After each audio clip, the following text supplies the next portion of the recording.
Avide et rusée, Lady Elizabeth Chudley a passé toute sa vie à essayer d'enterrer le plus grand secret de sa jeunesse, un mariage illicite qui a terriblement mal tourné. Elle a menti pour atteindre les sommets, se faisant des ennemis dangereux en chemin. Entachée par la duplicité, Élisabeth a mis le feu à sa propre vie, et lorsque la fumée s'est enfin dissipée, elle n'était plus qu'une coquille glaçante de la belle femme qu'elle avait autrefois été.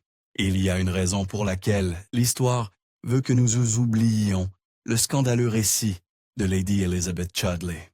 Elizabeth a connu la tragédie dès son plus jeune âge. À seulement 5 ans, son père, après avoir dilapidé son argent, a connu une fin soudaine. Cela a laissé Elizabeth dans une sorte de limbe aristocratique. Elle ne mourait pas de faim, mais n'avait pas non plus accès au luxe des plus fortunés. Cependant, Elizabeth était destinée à s'impliquer dans la cour royale britannique, ce qui ne ferait que la conduire à la notoriété et au scandale. À l'âge de 15 ans, une menace pour sa santé et son bien-être a assombri son horizon. Elle a survécu à une dangereuse attaque de variole, mais par un coup de chance, s'en est remise sans cicatrice durable. Elizabeth était connue pour être à la fois belle, extrêmement charmante et spirituelle, et il ne fallut pas longtemps avant qu'elle n'attire l'attention d'un gentleman beaucoup plus âgé. La toute première incursion d'Elizabeth dans la romance était de nature à faire frémir. Encore enfant à bien des égards, elle est devenue l'objet d'affection du politicien William Pulteney. C'était un homme puissant, membre de la Chambre des communes, et, plus troublant encore, il était marié. Mais malgré tout cela, Pulteney ne pouvait résister à la tentation d'une adolescente sans défense. Et c'est là que les choses sont devenues encore plus inquiétantes. Sous ses airs pompeux, William Pulteney était un loup déguisé en mouton. Les yeux fixés sur Elizabeth, il montrait un intérêt étrangement prononcé pour son éducation et passait de longues heures seul avec elle. Selon son premier biographe, et sans surprise, leur intimité n'était pas toujours platonique. Mais sous le regard favorable porté sur sa fille, la mère d'Elizabeth n'a fait qu'encourager leur lien étroit, ce qui a créé un effet d'onde légendaire. Après avoir passé beaucoup de temps avec elle, Pulteney a fait une suggestion qui a changé à jamais le cours de la vie d'Elizabeth. Il lui a conseillé de s'installer à Londres et de s'intégrer à la cour royale. Vous savez, le roi avait souri à William Pulteney, le nommant comte de Bath. Cela a ouvert un tout nouveau monde pour Elizabeth. Mais elle était loin de se douter que cela se révélerait bien plus dangereux qu'elle n'aurait pu l'imaginer. Elizabeth a laissé derrière elle les luttes de son enfance lorsqu'elle est arrivée au seuil scintillant de la cour royale britannique. Non seulement elle s'est retrouvée avec un revenu de 400 livres, mais elle a également décroché le rôle de demoiselle d'honneur pour l'épouse du prince de Galles, Augusta de Saxe-Gotha. À son crédit, Elizabeth est devenue incroyablement populaire, à tel point qu'elle a impressionné le roi lui-même. Elizabeth savait assurément comment faire sensation. Lors d'une occasion notoire, elle a assisté à un bal masqué dans le Haymarket, et lorsqu'elle a fait son entrée, les mâchoires se sont décrochées. Elizabeth s'était transformée en l'image de la princesse grecque Iphigénie, enveloppée dans une robe éblouissante. Cette robe était incroyablement transparente et de couleur chair, si bien que sous la lueur chaude des chandelles, Elizabeth semblait ne rien porter. Le roi George II l'a immédiatement remarqué, mais au lieu d'être offensé, il était ravi.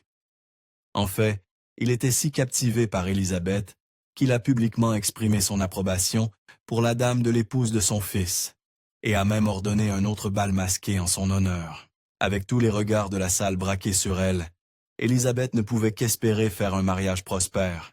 Mais, bien sûr, son cœur s'en est mêlé. La cour royale n'était pas tout à fait convenable. En réalité, elle regorgeait de vices et de soupirants voraces. Et c'est là qu'Elizabeth a rencontré le célibataire le plus convoité nivel de son temps. Séduit par sa beauté et son charme, James, duc de Hamilton, lui a proposé le mariage. Mais il y avait un hic dans son plan. Avant de pouvoir se marier, James devait la quitter pour entreprendre un grand tour du continent. Malheureusement pour James, cela a donné à Elizabeth tout le temps de poser son regard sur un autre soupirant. Bien que James soit un parti exceptionnel, cela n'a pas empêché Elizabeth de céder à son côté plus rebelle. Lors d'une course de chevaux, elle s'est retrouvée face à face avec Augustus John Hervey, un soupirant incroyablement séduisant. Malheureusement, Augustus n'était pas du même calibre. En fait, il était un officier naval pauvre et de basse condition. Mais cela a-t-il arrêté Elizabeth dans sa décision la plus téméraire? Absolument pas. Elizabeth est tombée éperdument amoureuse d'Augustus, et par conséquent, elle n'a pas réfléchi à 2 fois avant de trahir cruellement le duc de Hamilton. En 1744, un mariage secret a eu lieu. Elle et Augustus se sont retrouvés dans une église discrète du Hampshire, et à 22 heures, la cérémonie illicite a commencé. Seuls quelques amis et serviteurs y ont assisté. Vous voyez, si quelqu'un découvrait la vérité, les conséquences seraient absolument sévères. Plus choquant encore, Élisabeth a gardé son mariage secret, même pour sa propre mère. Si quelqu'un de proche révélait la vérité, elle risquait de perdre son statut à la cour et tout ce pour quoi elle avait travaillé. Son mariage précipité avait été audacieux, spontané et surtout voué à l'échec dès le départ. Peu après avoir prononcé leurs vœux, le couple a eu une soudaine dispute, et la raison était étonnamment sinistre. Il est fort probable que le mariage d'Élisabeth avec Augustus ait implosé à cause d'agressions et de mauvais traitements, particulièrement dans l'intimité. Ils sont passés du chaud au froid en un instant, et lorsque Augustus est retourné à sa flotte, Élisabeth a éteint leur romance. Elle ne voulait plus jamais poser les yeux sur lui. Cependant, cette expérience terrifiante allait la hanter d'une manière terrible. Malgré sa déception face à son premier amour tordu, Élisabeth a continué à battre des cils à la cour. Elle était incroyablement habile à flirter et s'est liée à plus d'un courtisan notoire. Même le roi George II avait un faible pour elle. Et bien que des rumeurs laissaient entendre une possible liaison, Élisabeth, pour une fois, a évité ce genre d'entrelacs. Cependant, elle a profité de sa faveur marquée. Sous le regard appréciatif du roi, Élisabeth a offert certains de ses privilèges à sa propre mère. Le roi a donné à sa mère un rôle de gouvernante au château de Windsor. Désormais, mère et fille côtoyaient la royauté et profitaient de revenus conséquents. Tout semblait aller bien pour Élisabeth, jusqu'à ce que son encombrant mari revienne en Angleterre et gâche tout. À ce moment-là, Élisabeth reconnaissait que son mariage avec Augustus Hervey avait été une erreur désastreuse. Quand il a fait savoir qu'il était de retour, elle a refusé de le voir. Et c'est alors que les menaces ont commencé. Augustus a utilisé leur mariage secret comme levier, menaçant de révéler leur relation au monde. Élisabeth n'avait d'autre choix que de se rendre à lui. Une fois qu'Augustus l'a eue seule, il aurait, selon les rapports, abusé d'elle. Cette interlude glaçante n'était pas assez grave. Mais lorsque Élisabeth a découvert plus tard qu'elle était enceinte, ses ambitions à la cour ont été reléguées au second plan. Elle n'a eu d'autre choix que de se retirer de la cour jusqu'à la naissance de son enfant. Son absence est restée inexpliquée, et les rumeurs désagréables ne manquaient pas dans son dos. Le chemin tourmenté d'Élisabeth vers la maternité s'est soldé par une tristesse. Après l'arrivée de l'enfant, une nourrice a pris le relais.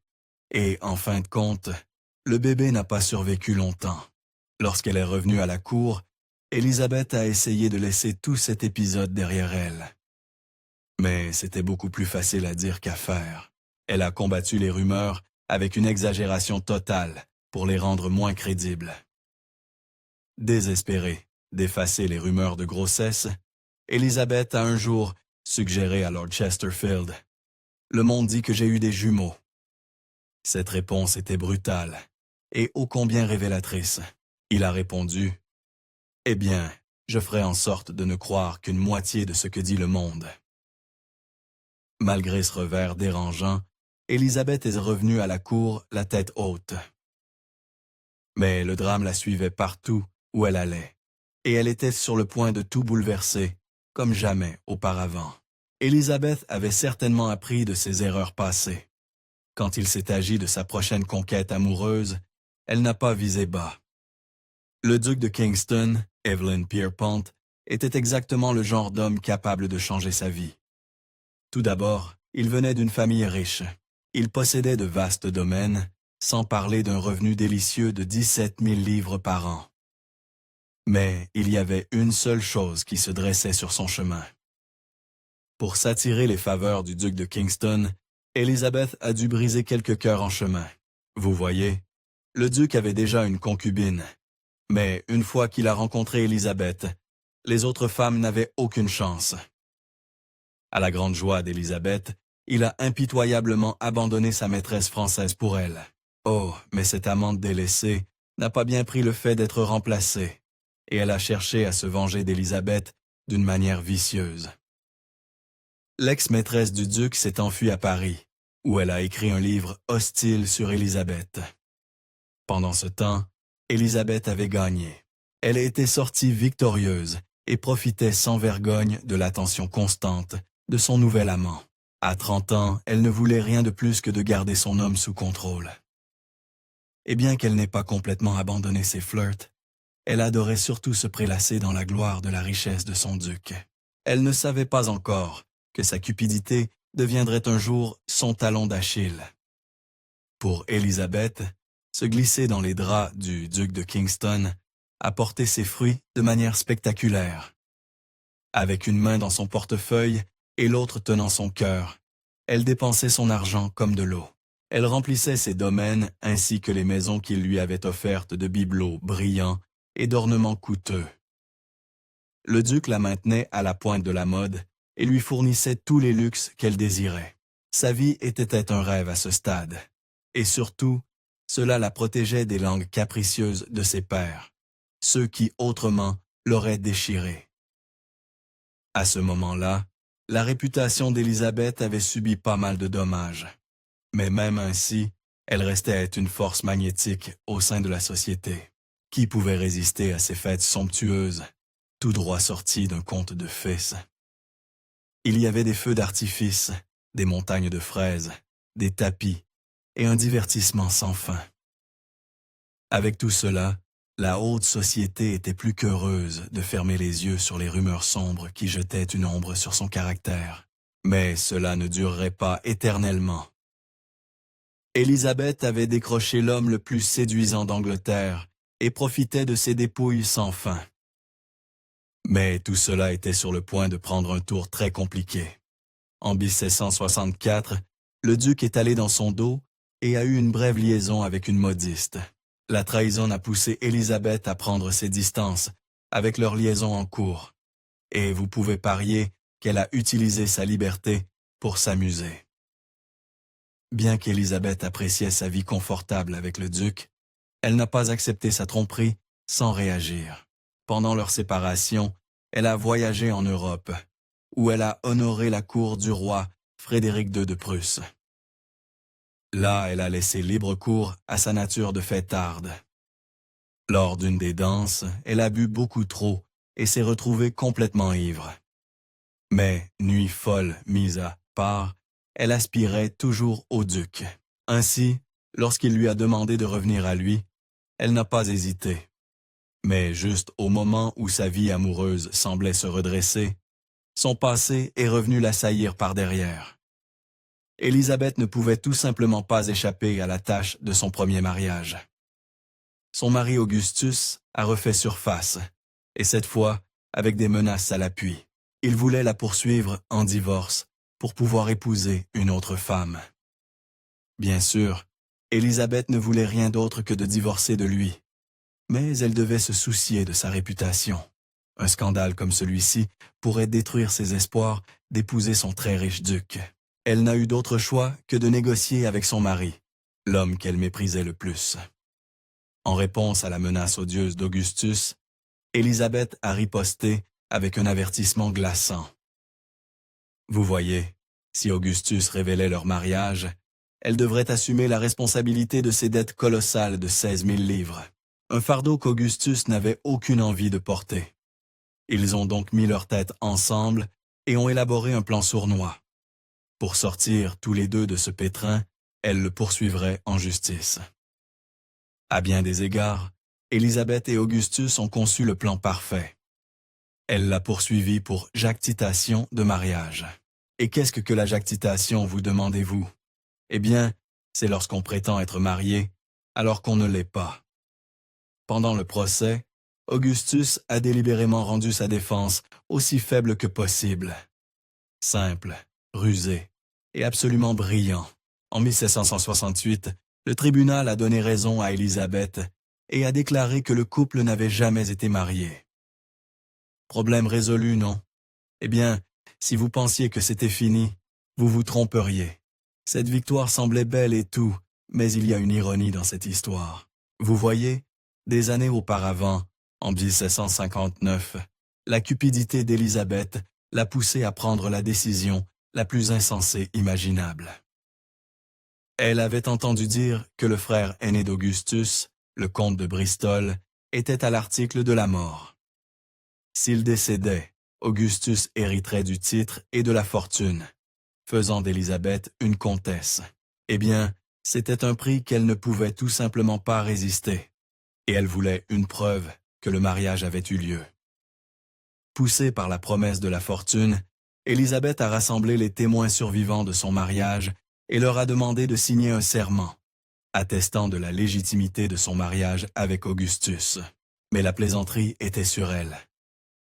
Le comte de Bristol n'a pas succombé à la maladie comme prévu, et Élisabeth a dû retourner dans son coin. Et 9 ans plus tard, sa nature hypocrite a refait surface au pire moment. À ce stade, elle avait publiquement réaffirmé qu'elle n'avait jamais été mariée à Augustus. Élisabeth était une opportuniste rusée, mais ce n'était qu'une question de temps avant que le karma ne vienne frapper à sa porte.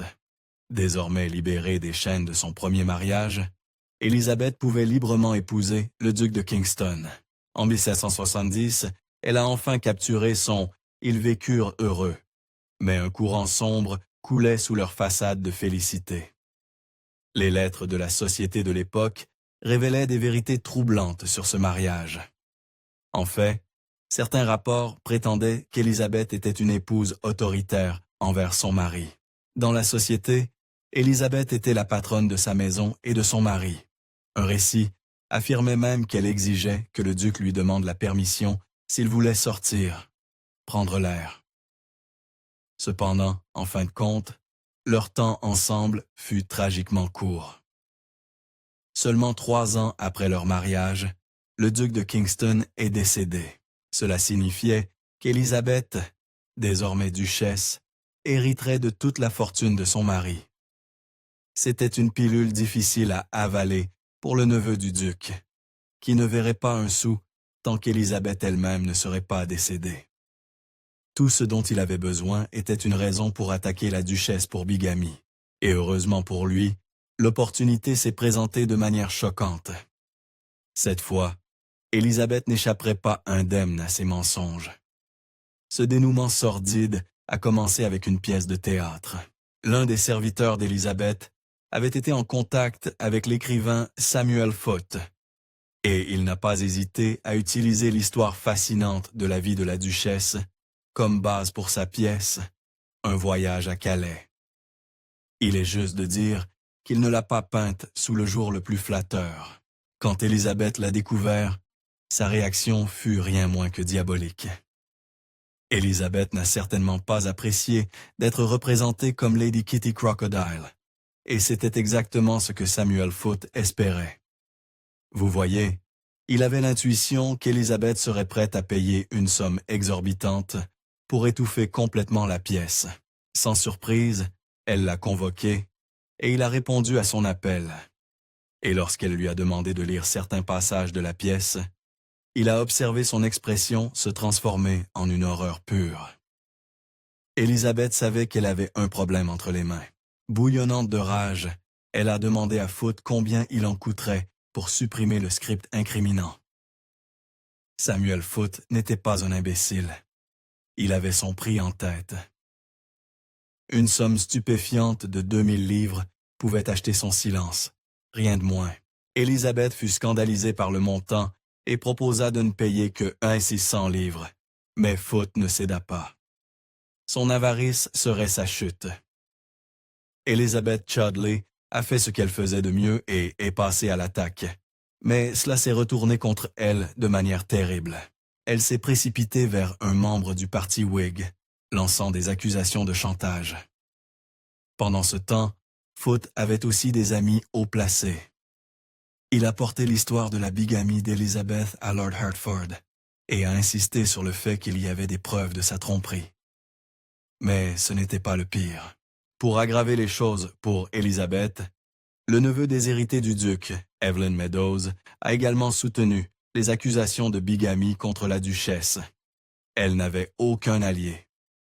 Face à des preuves croissantes, le grand jury a décidé qu'un procès était bel et bien nécessaire. Le pire cauchemar d'Elizabeth devenait réalité. Elle n'avait d'autre choix que de répondre à la convocation. Si elle ne le faisait pas, elle serait qualifiée de hors-la-loi. Elizabeth ne savait pas encore que cette affaire allait lui exploser au visage encore plus. Elle a été portée devant la Chambre des Lords et a causé une sensation sans précédent. Les spectateurs du procès ont afflué à Westminster Hall pour assister au drame. En fait, les gradins étaient complètement pleins. Mais ce n'était pas le pire. Oh non, il y avait de grands noms présents. La reine Charlotte et ses enfants, y compris les futurs rois. Cela prenait des allures d'événements majeurs, et cela n'a fait qu'empirer. L'histoire d'Élisabeth a enflammé l'intérêt de toute la nation. Un conte de la misère à la richesse mené par une protagoniste manipulatrice. Elle s'était frayé un chemin jusqu'au sommet. En fait, elle était devenue l'une des femmes les plus riches de Grande-Bretagne. Et quoi de plus divertissant que de regarder les puissants retomber sur terre. Les commérages ont rendu cette affaire tristement célèbre, et bientôt, elle a échappé à tout contrôle. Elizabeth Chudley s'est attiré un surnom humiliant, la duchesse comtesse. Vous voyez, son premier mari était récemment devenu comte, et ainsi, d'une certaine manière, elle était à la fois duchesse et comtesse. Les choses ne s'annonçaient pas bien pour Elizabeth. Pour elle, le procès fut une expérience déchirante. Même sa tenue était aussi dramatique que tout cet épisode. Elizabeth a assisté à son procès drapée de noir de la tête aux pieds. Elle portait même une capuche noire, mais il y avait quelque chose d'étrangement familier dans son apparence. Elle ressemblait à Mary Stuart, affrontant son exécution imminente. De plus, Elizabeth, âgée de 56 ans, avait perdu la beauté rayonnante de sa jeunesse. En fait, un témoin se souvenait d'elle comme étant grande et mal formée. Mais bien qu'elle ait perdu ses grâces physiques, Elizabeth avait toujours un talent pour la manipulation. La seule question était, serait-ce suffisant pour la sauver? Elizabeth, connue pour ses crises de colère extravagantes, a réfréné son égoïsme.